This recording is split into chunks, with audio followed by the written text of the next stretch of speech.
Более 70 видов рыб и рептилий, 35 аквариумов водоизмещением 5 тонн. Уникальная коллекция ютится на первом этаже обычной многоэтажки.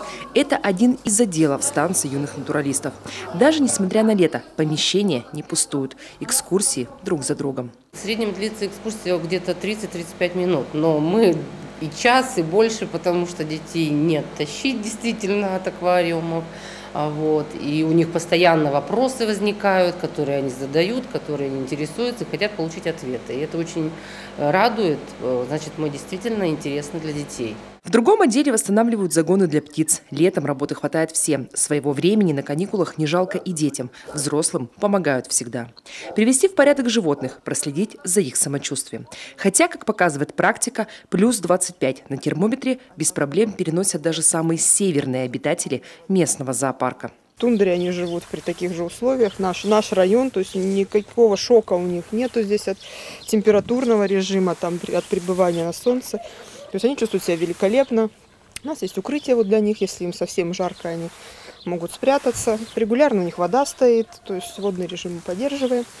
А так все по графику, линька по графику, смена рогов по графику, то есть никаких отклонений у нас пока сейчас нет. Уже скоро многие местные питомцы поменяют свою прописку, переедут в новый контактный зоопарк. Там условия будут еще лучше. Для интинцев создадут зону тропиков не только для отдыха, но и для просвещения. На территории мы планируем там небольшой такой декоративный пруд. Сделать такое декоративное все, чтобы позволили жителям нашего города, которые, в общем-то, видят все это только на юге, чтобы это было и у нас. А самая главная цель наша – это, конечно, учебная работа, воспитание детей, обучение и воспитание детей в духе экологического воспитания.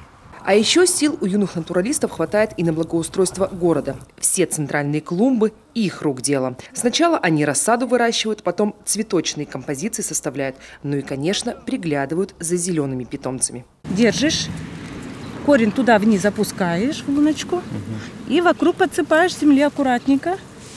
Вот. Слегка придавливаем. Все. И следующий. Держи. Виктория Палкина, Вячеслав Беспалов, телеканал Юрган, Инта.